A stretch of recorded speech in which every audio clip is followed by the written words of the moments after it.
प्रधानमंत्री नरेंद्र मोदी की कैबिनेट में संभावित फेरबदल और विस्तार को लेकर जो है राजनीतिक गलियारों में चर्चाएं तेज हो गई हैं। मीडिया रिपोर्ट्स में दावा किया जा रहा है कि 28 या 29 जून के आसपास कैबिनेट में बदलाव हो सकता है। हालांकि केंद्र सरकार की ओर से अब तक कोई औपचारिक या आधिकारिक घोषणा नहीं की गई है। इसी बीच सबसे अधिक चर्चा वित्त मंत्रालय को लेकर हो रही है, जहां कुछ रिपोर्ट्स में पूर्व आरबीआई गवर्नर और वर्तमान में प्रधानमंत्री मोदी के प्रधान सचिव शक्तिकांत दास का नाम जो है वो संभावित वित्त मंत्री के रूप में जो है वो सामने आ रहा है। रिपोर्ट्स के अनुसार यदि कैबिनेट में बड़ा फेरबदल होता है तो कुछ मंत्रियों के विभाग बदले जा सकते हैं और कुछ नए चेहरे जो हैं उनको भी जिम्मेदारियां मिल सकती हैं।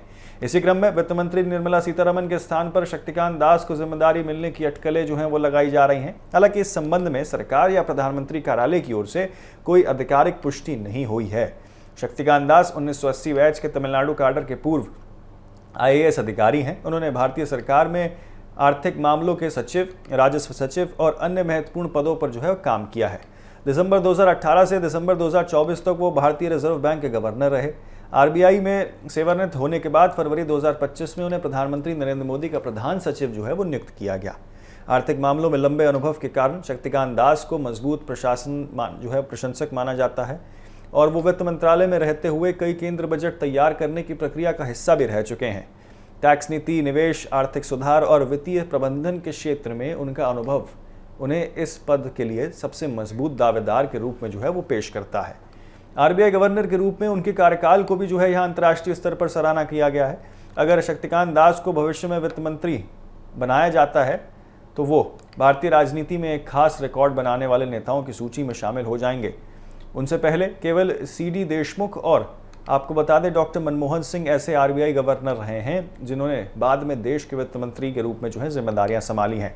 फिलहाल शक्तिकांत दास सांसद या सदन के किसी भी सदन के जो है वो सदस्य नहीं है। संविधान के अनुसार यदि उन्हें मंत्री बनना होगा या फिर बनाया जाता है तो 6 महीने के भीतर उन्हें लोकसभा या राज्यसभा का सदस्य जो है वो बनना होगा। मीडिया रिपोर्ट्स में ये भी दावा किया जा रहा है कि उन्हें उत्तर प्रदेश से राज्यसभा भेजा जा सकता है, जहां नवंबर 2026 में कई सीटें जो हैं वो खाली होने की संभावना है। इसी बीच केंद्रीय मंत्रिपरिषद में फेरबदल की अटकलें उस समय और तेज हो गई हैं जब प्रधानमंत्री नरेंद्र मोदी और गृह मंत्री अमित शाह ने हाल ही में राष्ट्रपति द्रौपदी मुर्मू से अलग अलग मुलाकात की है। केंद्रीय राज्य मंत्री जॉर्ज कुरियान का इस्तीफा स्वीकार किए जाने के बाद इस बैठक को भी जो है संभावित कैबिनेट विस्तार से जोड़कर देखा जा रहा है। हालांकि इन घटनाओं को लेकर भी सरकार की ओर से कोई आधिकारिक घोषणा जो है वो फिलहाल नहीं की गई, कोई आधिकारिक जानकारी जो है वो फिलहाल सामने नहीं आई है। लेकिन ये पूरा मामला राजनीतिक चर्चाओं और मीडिया रिपोर्ट्स पर आधारित है। जब तक केंद्र सरकार की ओर से आधिकारिक घोषणा नहीं होती है तब तक वित्त मंत्रालय में फेरबदल या फिर शक्तिकांत दास को नई जिम्मेदारियां मिलने की खबरें की पुष्टि नहीं की जा सकती है। इसी के साथ जो खबरें सामने निकल कर आ रही हैं कि मोदी सरकार का कैबिनेट विस्तार हो सकता है, बदलाव देखने को मिल सकता है, कई सारे मंत्रियों के यहाँ पे जो है नए नाम आ सकते हैं, संभावित कई सारे ऐसे चेहरे हो सकते हैं जिनको नई जिम्मेदारियां मिल सकती हैं।